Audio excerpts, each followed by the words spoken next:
about 2 miles in that direction. Oh, is it? Yeah, along the River Thames. So if you go to places like the Tower of London or St Paul's Cathedral, that's actually where the original 2,000-year-old city of London was, founded by the Romans. Now the thing is with the Romans, they loved building walls, right? So they built a wall. Yeah, if you got a map there. Actually right over Exactly. So you see the City of London. So it kind of starts just over there.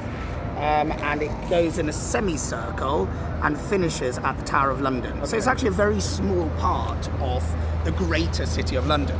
And the Romans built a wall around it, right? So it had a very clear boundary. Now, what happened is 1,000 years after the city of London was founded, another... Over here, Westminster Abbey was built, right? So that was built. So London was founded in 45 AD. Right? Westminster Abbey was built in 1046, so 1,000 years later. And what the king did was he built the abbey 2 miles west of the city of London. The name for a church is Minster, thus he called it Westminster Abbey. He built a big palace across, it's now the Houses of Parliament, but it was... Which we had the opportunity to see saw that yesterday. Fantastic, brilliant, one of my favourite buildings in London. Yeah, it's beautiful. Yeah. And a separate city grew up around these two very important buildings. So we actually had two cities, right? The City of London and the City of Westminster. Now the thing is, the City of Westminster had no boundary, no wall, right? So it grew and it grew and it grew and it grew and it eventually touched the City of London. It all became one big city. Now why I talk about that in Trafalgar Square is Trafalgar Square is right here, and you can see it's almost equidistant between the City of Westminster and the City of London. So what it became the meeting point between the two cities. So the king lived in the City of Westminster and the merchants were in the City of London, and they were rivals. This is right? King Edward. Well, so this was Edward the Confessor who originally built it, but the actual City of Westminster wasn't founded until William the Conqueror's grandson. So William the Conqueror's son, also called William, built the palace, but then the next king, Richard, was the one who actually founded the city itself, right? And they didn't get on, right? The merchants of the City of London did not get on with the king, so the merchants refused to come to the king refused to go to the merchants because he said, I'm the king. So they found this middle spot to meet, and that was the significance of Trafalgar Square. Now the first building to be built was that church over there, and it's called St Martin in the Fields, because when it was built in 1603, it was in the middle of fields, right? There was nothing here.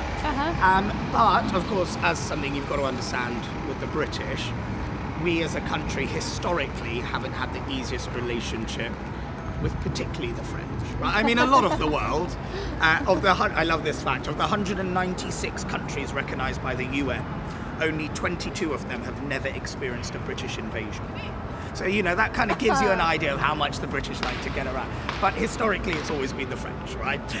We've been to war with France 18 times, officially. And the Americans are quite probably, aware of the fact. Yeah, exactly. When we kind of cuddle along with the French, then the British were very upset. Well, exactly, and that's actually significant for this. And yet because there's a Benjamin Franklin house here in the absolutely. Well, it's, you know, and next to the Tower of London, we've got the American Church. It's called the All Souls, but it's slang as American Church. And William Penn, founder of Pennsylvania, was baptized there.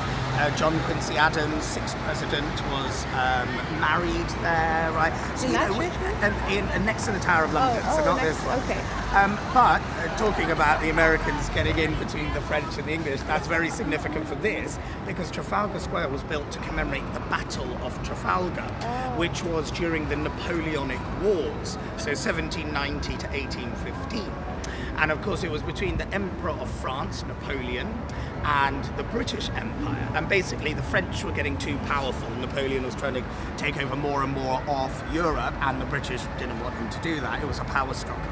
But the Americans got involved because France owned Louisiana at that time, right?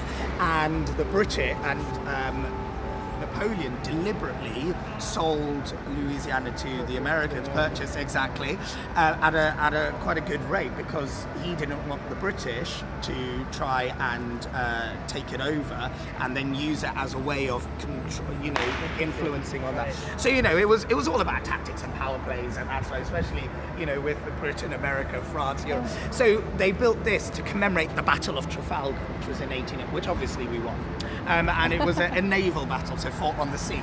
And the guy who won it was that chap at the top of the column. His name was Admiral Lord Nelson, and he was the admiral of the fleet. Fascinating chap. He only had one arm. That's why his right-hand sleeve is sewn to his jacket. He only had one eye, and sorry for the crudity, but he only had one ball as well. And so today, when you run 111 runs in cricket, we call it a Nelson, because he had one arm, one eye, and one ball. Oh, okay. But there's an awful story about he lost his life during the Battle of Trafalgar, and the captain wanted to bring his body back here to London to give him a big hero's burial, and they laid the body in state back then so they could come and visit it, people could pay their respect.